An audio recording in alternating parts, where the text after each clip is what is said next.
Welcome to the 320 Podcast, where we encourage you to reach for the immeasurably more life with Christ. From discussions on Scripture, to poetic messages, to dreaming big with Jesus, you will enjoy a variety of episodes brought to you by Shelly Wilson Ministries. To find out more about Shelly Wilson Ministries and the many resources available to you, please visit our website at www.shellywilsonministries.org. Let's start with the only place I know where to start with you is you messaged me. This has been months ago and said, can we do a podcast on loneliness? Yep. Why? Well, I feel like a lot of people silently struggle with loneliness. Okay. We all feel like we're the only one who feels lonely. And that can be very isolating. Yeah. Because I'm filled with people every day. Right. I have family, I have friends, I have coworkers, but you still feel lonely. Right. And that's something we don't say out loud because people are quick to say, how can you be lonely? Right. You got people all around you. Right. But that doesn't mean you don't feel lonely. Right. Yeah, you can be lonely in a crowd. Yes. Yeah. I was thinking about it before today because Leonard Ravenhill talks a lot about the lonely prophet. And that in order for God to make a man or a woman, they often go through loneliness to where God is it. Like He's the only one they can lean on.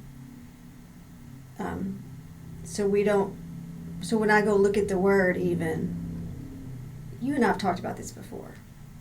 John the Baptist, he was alone. Yes. Elijah, he was alone.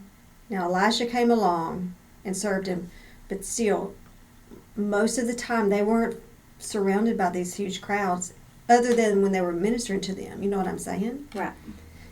And I was thinking about that even with Paul, how Paul is constantly saying in the New Testament, I long to see you.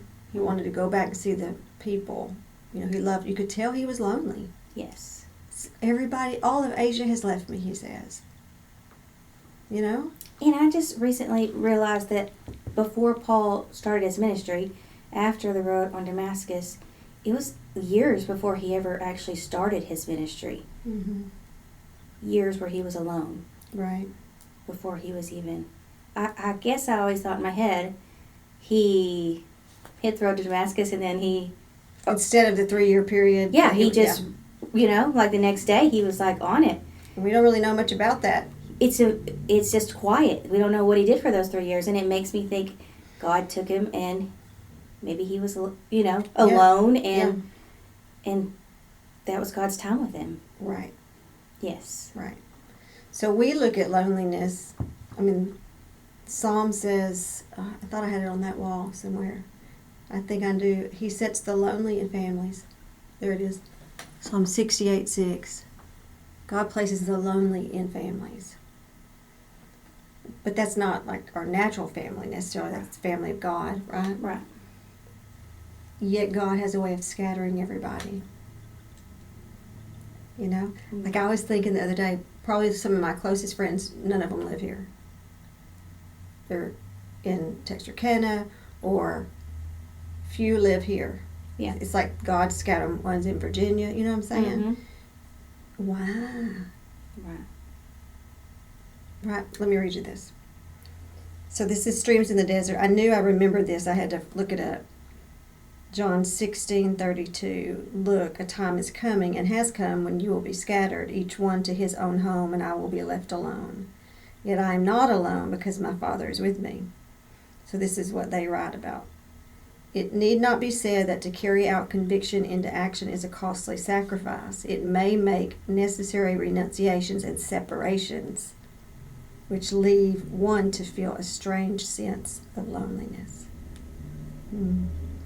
But he who will fly as an eagle does into the higher levels where cloudless day abides and live in the sunshine of God must be content to live a comparatively lonely life.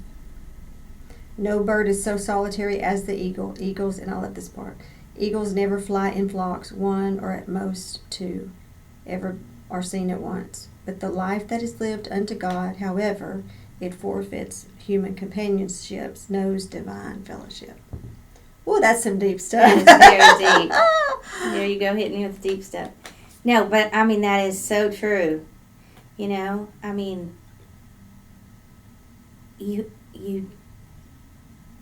the road is narrow.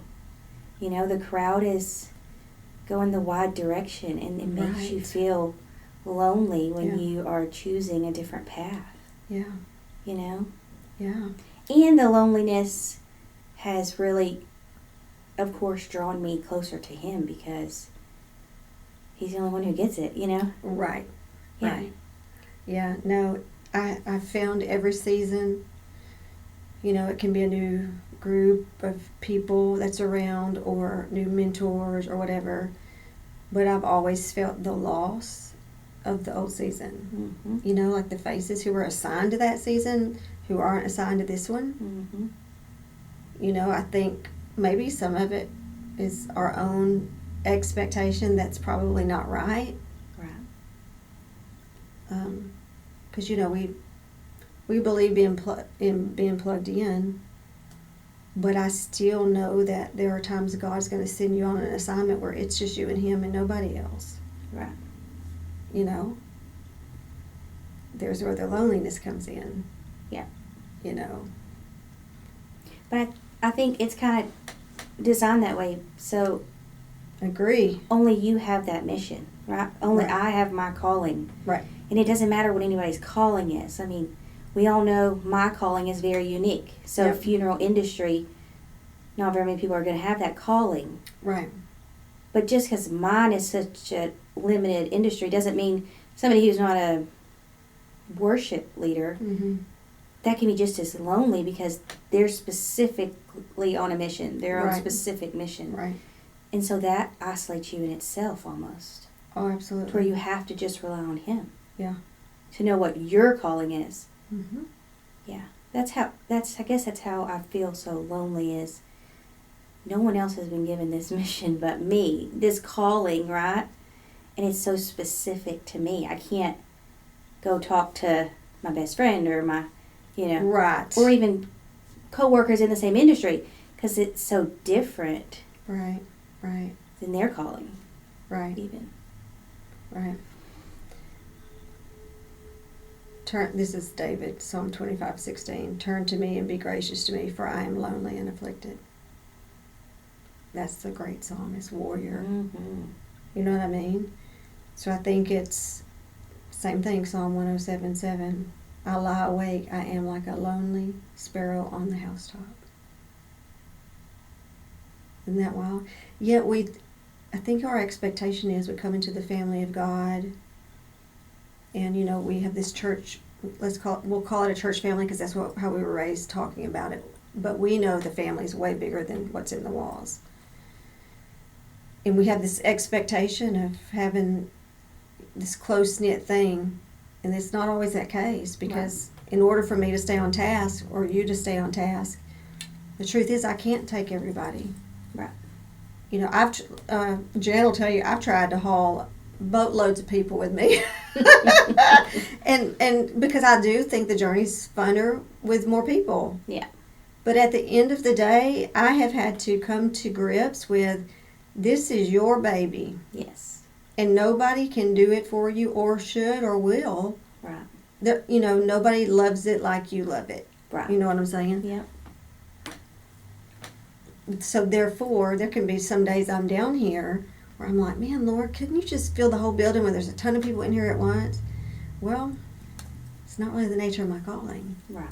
He's not going to do that. Yeah. Yeah, I get that. It's yours. It's your dream.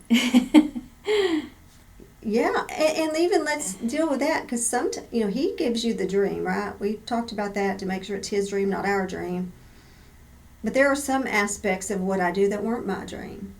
Yeah. I didn't even have a clue it was on the radar. And so those things being fulfilled is wonderful. But honestly, Jessica, I've been in my closet before and said, you know, Lord, but there's one area, God, that you know is still my dream that is not fulfilled. So then the loneliness of being obedient to what He has called you to versus what, and it's not that you don't want it, Right. but there's just like this other aspect that's personal, right? Right, yes. So, Right. but yes, I've had to learn that, learn how to be alone with Jesus. It's hard. It's hard, and it's very hard. Yeah. But He's also done this and proven that it's His strength, right? So this dream, I can't rely on these other people Right. to provide the way. Right. So I have to be alone to know that He's doing it. Otherwise, we would let everybody speak into it. Yes. Which is not always bad. We want wise counsel, but not everybody can understand. Yes. Or they won't come from a spiritual place. I think, too, when my walk with the Lord started getting serious years ago, kind of you go through the first cutting away of people where your circle changes. Mm-hmm. That put me in a lot of loneliness. Yep. For a while, or even going places and doing things. I mean, I'm just a little obsessive about the Lord. So that's what I want to talk about. Even if I'm out at dinner. Yeah. You know what I mean? It's like my norm. Not everybody's that way. Yes, they're not. So I can be sitting at a table and everybody's having a great time, and I'm still feeling the loneliness because it's not where my heart is. You know what I mean? Yep. Oh, I know. Isn't that weird? Yeah, I get it completely. Mm-hmm. Yes. It is hard to sit. I even feel alone in church sometimes. Yeah. I mean, church can feel very lonely. Yeah. So we've gone to a couple different churches, before we had started going somewhere, and it can feel lonely in a church. Yeah. So why do you think that is? I don't know. I don't know if you really want to go there. Well, I mean, some churches do great. Okay, let's say foundationally, or maybe strategically is a better word. They'll have greeters and all this stuff at the door trying to reach out. But I don't know that ever really made me feel welcome. Right. Right? Right. Or seen. Maybe that's a better word. We talked about that Yeah. on an earlier podcast today, how everybody has this deep desire to be seen. Mm-hmm. We all like to be seen. Yeah. In a healthy way, of course, but then you have the other side, girl, where if we just had all these people around us all the time, that would probably be our focus. Yes. You know yeah. what I'm saying? Yeah, for sure. And we'd never get anything done. Yeah. Kingdom-wise. Yeah. Another way I felt lonely in church is everybody's smiling. Right. In church, right? That's Everybody's happy, and nobody's actually has problems but you. Right? And so you can feel really lonely in a church when you have all these problems and everybody else seems to have it all together. You know? Right. Everybody's in their Sunday best with a smile on their face. Amen, hallelujah, praising God. And it's like, if we could just be honest one Right. Sunday in church. Right. I think that's what the revival, the Asbury revival, like watching it, like it was so raw and real, the people who got up there and were sharing their testimonies and stuff. It wasn't routine. It wasn't routine, you know? Like what if just one Sunday morning looked like that in your church? Mm-hmm. You know, that could take that loneliness. I think a lot of people feel lonely in church. I'm just going to be honest. Yeah. I remember when I was little in church, and middle schoolish, and I remember thinking I could never be like her, talking to my Sunday school teacher, because I never heard any issues. I never heard of any storms. I never heard, you know what I mean? So I was trying to be like, I thought I could never be that, because they are perfect. Yeah. It seemed like I was a young person, so it looked like they were perfect. Yeah. Yeah. You know, I don't know that we've, I think support groups probably would be a really good idea for most churches. Oh, yeah, for sure. I mean, because we've seen here people can't help but it just comes out as soon as they walk in the door. So then they all get close. But we don't put that in. We have Bible studies at church and things, but that's not always a place of intimate sharing or. So like you said, you keep everything inside. It's like one big facade or a mirage or. Right, and it makes you feel like you're the only one with these Right. problems, which makes you feel more lonely because you're the only Right. one who's dealing with this or that or Right. whatever it is. We all are dealing with. Ultimately, I feel like we're all dealing with the same things in Yeah. different ways. Yeah. We just don't talk about it. Right. Well, you and I have talked about before too how we've even spoken in places that almost seem like they were not ready for our real discussion. Yes. You know what I'm saying? Mhm. Because I'm going to talk a lot about pain. It just tends to be a lot of what I do. Because I'm not there to entertain. We're there to preach the gospel, heal the sick, deliver the captives. That's the way I look at it. Yeah. But in order to do any of that, there's got to be something more in the conversation. Yeah. So is it that we don't really want to know because then we have to get involved? I think there's some of that. I think there's some of that. Yeah. Or is it that we don't know how? It makes us feel bad to really know somebody's hurting. It's kind of like Mom and I used to talk about some human trafficking, and some people just don't talk about it, right? It's just too much to bear, so we bury our head in the sand. I think it's the same way with people hurting in the church. We tend to just bury our head in the sand, because if we actually dug into the loneliness, it's going to open up a whole lot of stuff. Then we have to, bind up that broken heart. Mm-hmm. It's a lot of work. Some Right. people have been here for 5 years. Right. So, but that's the job of the church. Right. We got a little off track there. We did. We Yeah. did. So talk to me about the loneliness of the dream itself a little more. Well, that can be super lonely. when Like in the day-to-day? In the day-to-day, right? So today God's been really pouring into me to stay on the post. Good. Stand at your post, right? And that's hard day-to-day to Yeah. stand at your post when your post is taking longer. Your calling's taking longer than you thought, right? Your dream is taking longer than you thought. Right. In the day-to-day, keeping the focus, not getting distracted, just a little bit every day. It gets tiring Yeah. and lonely because especially if your dream is so far-fetched as what, I feel like I'm being called to, there's no one that can even really relate to it. Right. Yeah, and it's just very isolating, I don't know how else to put that. Mm-hmm.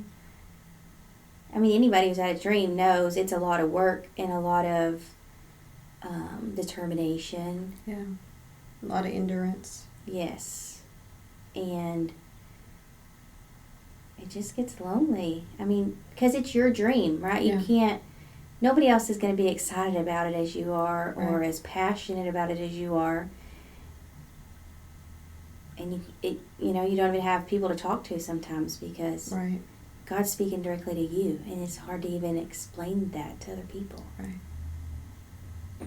So yeah, anybody has a dream, I'm sure you've felt it. Yeah. I mean, loneliness is probably a broad spectrum, from the isolation of, and it can be that way in each phase of the calling. Because, we talk about a lot, it's not always just about the destination. Even as you talk, I tend to go in my mind, it seems like it's, the one thing seems like it's taking longer, but the truth is he's teaching you something now. Right, yes. But we don't necessarily see what that is in the moment. Does that make sense? Yes. I'm just looking for the light at the end of the tunnel, and there's a lot of stuff in the tunnel. There's a lot of stuff in the tunnel. Yeah. a lot of stuff. When I went through the wilderness season, well, let's say the third one, because I'm starting to say, listen, y'all, there's not just one valley. There's just not. It's mountains and valleys, like that, like a roller coaster, where it was just me and him. Yeah. I mean, how was I going to explain to people the grief I was going through? It was so lonely. Yeah. And I remember standing at my front door. It was on a Sunday morning. It just everything. I didn't know God was promoting me. It felt like imprisoning me. Yeah. Seriously. Yeah. And I remember my husband saying, "You think they're going to come today?" Isn't that sad? I mean, I'm a grown woman. But I look back on that time now and go, that was when God was preparing me for here. Yeah. Because I would not, there's no way I would have seen, women's support groups. That was when a lot of my calling was then over and we were going to the next level, if you will, with the Lord. But I didn't see it in the moment, Jessica. It was terrible. Yeah. But different stages have been the same way. Or when you get into a place even of leadership and you're still going through stuff, personal stuff, but you got to lay it down to minister, right? So there's a loneliness that comes in that place too, of, okay, this is one of the worst days I've had, and I might be thinking this to myself where I'm wiping tears before I unlock that door. Yeah. Right? Right. So it doesn't, I think now I'm like to the place where I'm like, I think this is part of it.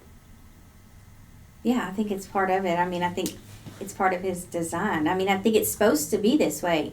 Otherwise, we would never lean into him. We would always choose people over him. Yes, I think that loneliness is absolutely part of the plan. Or else, why would I need him? Right. If I had, 3 people who could provide all the comfort, joy, all the hope I needed, right, I would never turn to him, right? Yeah. And I think about when Jesus was, so he goes to pray and, wants the disciples to pray with him, and he comes back and they're all asleep. He said, "You can't even pray with me for an hour." And I think of how, and I've said this in prayer to him before, the emotions he had and the loneliness he must have felt. Although he had fellowship with the Father till the cross, last moment of the cross, but I mean, he came. He wasn't really telling anybody exactly what was going to happen. Only he knew. So he's carrying all that, right? He came to heal them, and they all hate him. He can read their thoughts. Yeah. So here he is, knowing he's coming to save a people who are going to kill him. Yeah. Don't you know he was lonely? Yeah. I mean, yes. So I think as we follow. But you never hear anybody preach Jesus right. being lonely. And I don't think I've ever heard that preached, right? But he had to be lonely. Because he was fully human, fully God, but fully man.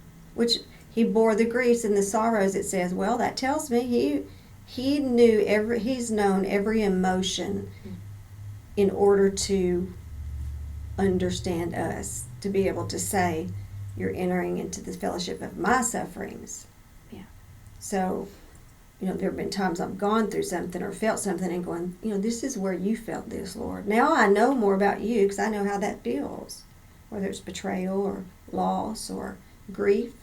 When he wept over Lazarus, he felt grief, even though he knew he was going to raise him from the dead. But, even the 12 closest to him abandoned him. Right. At the worst possible time. Talk about lonely. Yeah, for sure. Although I will say, we and you and I have talked about, it is good to plug into places, where there are people, safe people. I always say safe people that don't call you crazy or it's too far-fetched. Yes. People that know God does crazy things. Yeah. You know. But even then, the loneliness of the unique calling will be there. Right. Even the loneliness of just life. Yeah. You know? A church isn't going to fix all in your life. Right. You know? I think people sometimes rely on church too much. Yeah. You know?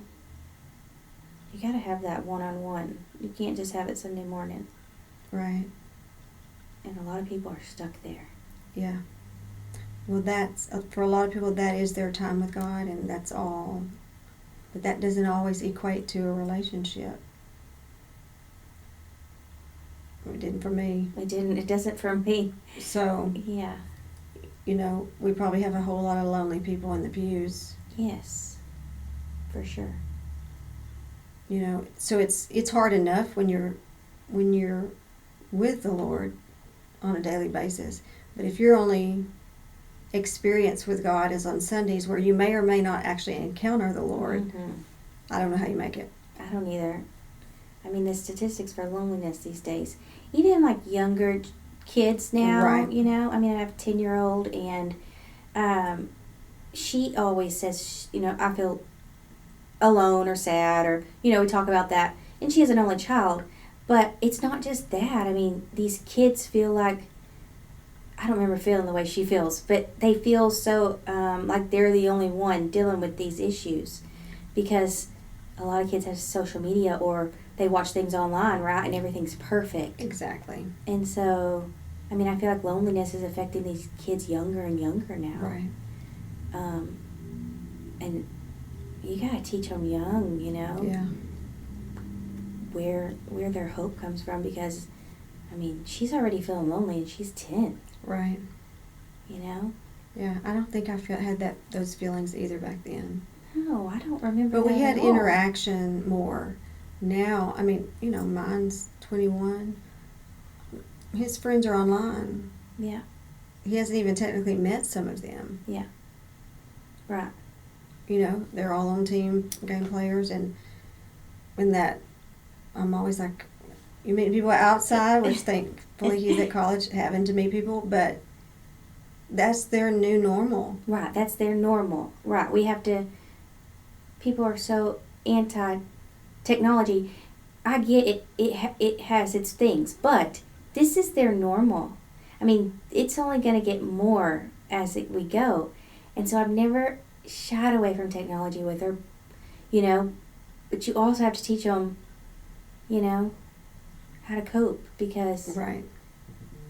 it'll be lonely if all you're relying on is that phone or that. Right. And never any warm bodies in front of you. Yes. Yeah. Yeah. I think that's going to be hard in the generations to come, Mm-hmm. to get over that lonely feeling if they're not connected with people. Right. Yeah. Real connection. Real connection, not just an Instagram post Right. you click like on, because all you're seeing is a pretty picture. Right. We're seeing the best of everybody on social Yes. media. Not the Yes. worst. Yes. Not the worst. It's just making this loneliness worse. worse. Yeah. Yeah. Yeah. But you know, I think it's good to talk about it. It's good to write about it. It's good to post on Facebook about it. Mm-hmm. Because I remember when I was kind of coming out of a lot of the struggles, and I would write about it. And that's when I started realizing that people were like, writing just what I feel. You know what I mean? Mm-hmm. If we never talk about it, I think some people had expectations of me that, Shelly, you're going to blow your testimony if you share how much you're struggling. And I was like, well, I don't know how to share anything any other way other than who Jesus is and what I'm going through right now. Right. But if I had not have done that, I would never have seen the impact that was going to make. Yeah.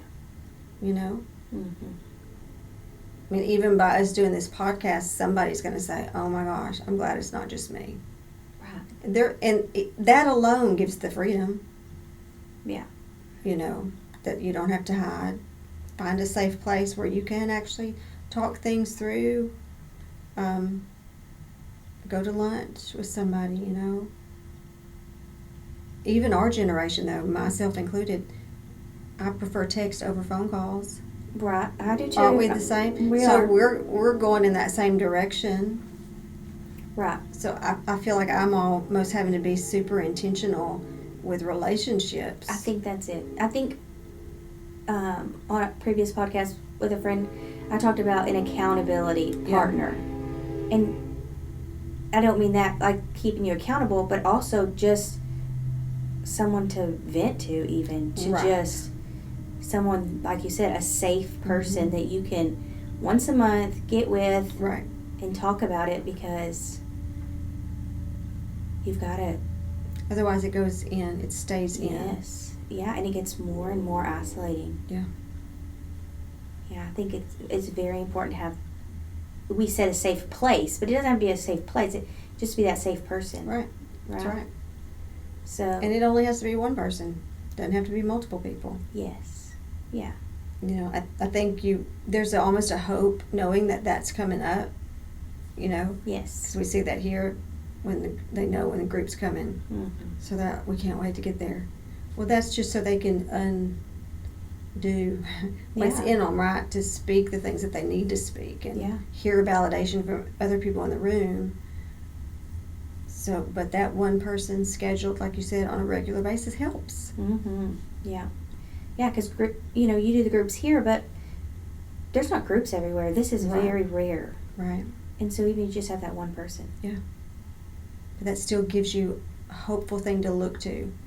You know what I mean? Mm-hmm. Instead of staying in isolation. So then what do you do for loneliness? Well, an accountability partner has helped. Someone just to go talk to, have coffee with. And lately I've just been spending time with the cows.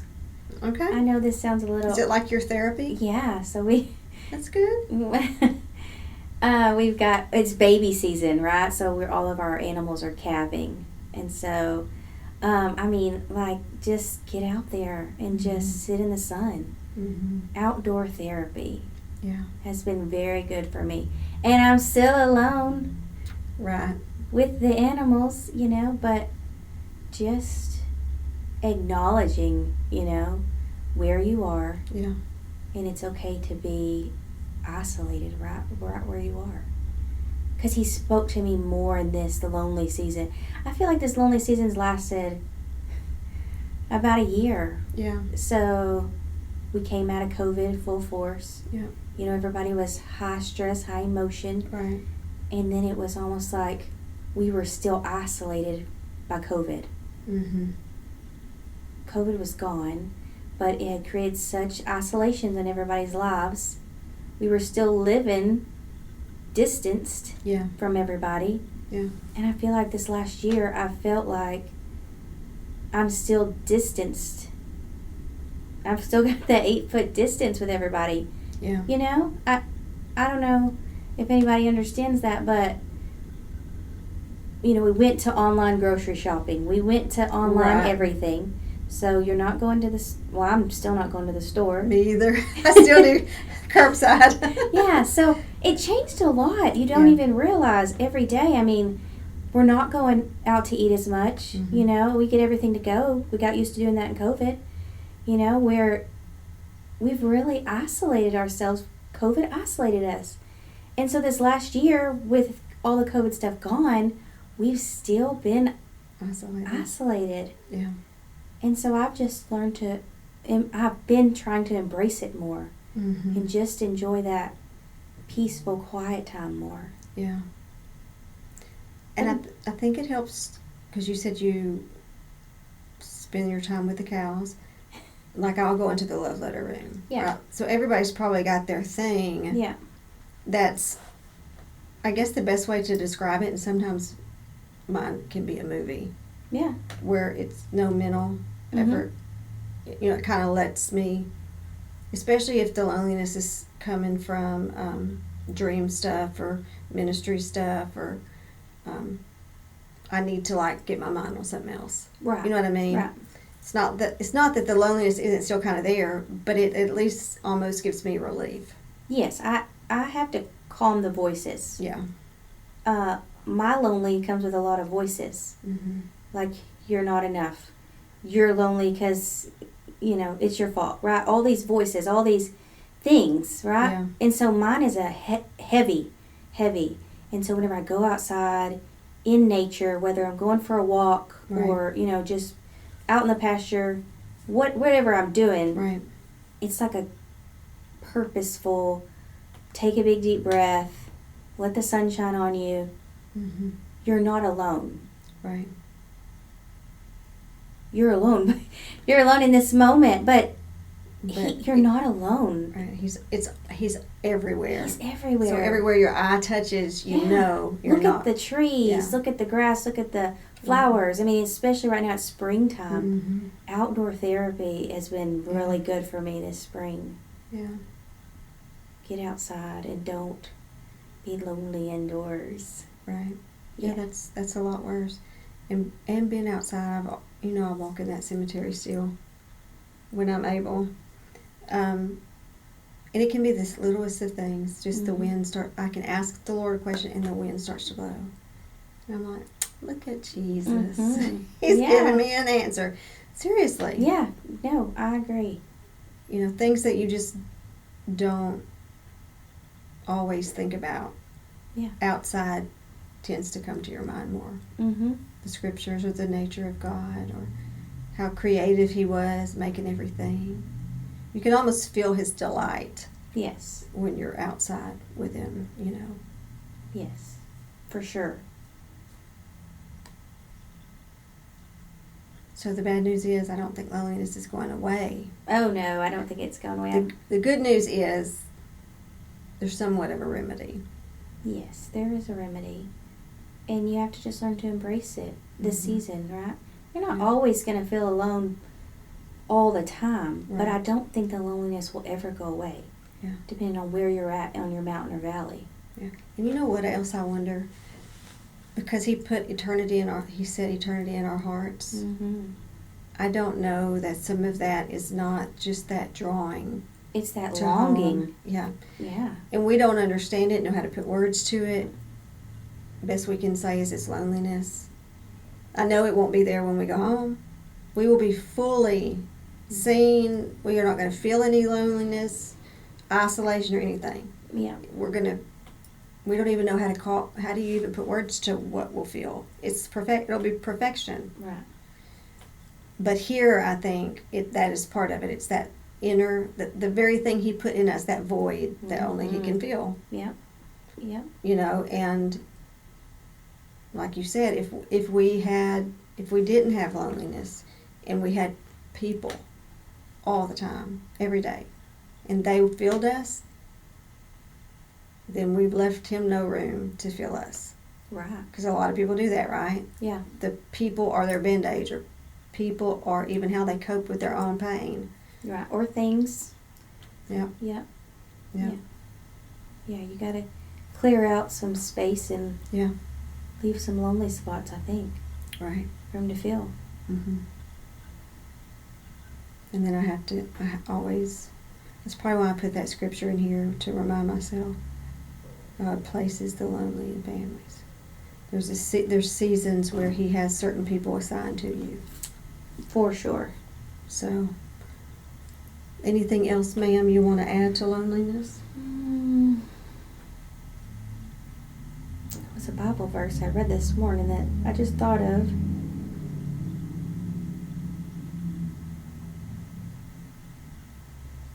It says in 1 Peter, as you come to him, the living stone, rejected by humans but chosen by God and precious to him.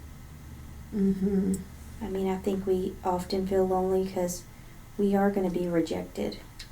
Oh, yeah. By this world. Right. And in all honesty, as we move forward in these times, when there's a separation, I think that it's likely that loneliness will be more. But if I look at my brothers or sisters across who are really being persecuted. Yeah. Let's say one's in jail. I read this awesome book called The Heavenly Man. It's a thick book, but oh my gosh, it's wonderful. It's a Chinese pastor who was, him and his wife, they just got married and they were both taken to separate prisons. Never spent any of that time together.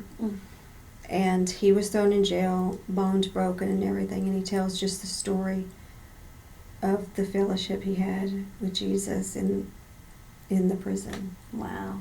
It's called what? The Heavenly Man. Wow. And I mean, it's like we don't get it over here. I know he naturally probably felt lonely. He didn't have his wife, any of his friends. But he was fellowshipping with the Lord, you know? And I mean, don't you just want to get to that place where no matter what happens, the fellowship with the Lord is more important than the fellowship with man? I can't say I'm there yet. Yeah, I'm not there yet. I've gotten better. Me too. Yeah. I mean, because there are times I want people around, you know, but they don't have those options in persecuted countries. They're all running for their lives. Yeah. So, you know, maybe that would be my prayer, is that, Lord, ready me for those days. Yeah, it's coming. Yeah, it's coming, where if I'm in a crowd of 10 and I have to deny Christ and I can go home or go to prison alone, I pray that by that time I'll be strong enough and prepared, you know, for that. We hope today's episode has blessed you and encouraged you to pursue Christ passionately. To join us again for more encouragement, equipping, and empowering, subscribe to the 320 Podcast. We would also like to invite you to enjoy our round-the-clock radio station, Royalty for Real Radio for Women, at royaltyforreal.com. That's royalty, the number 4, real.com.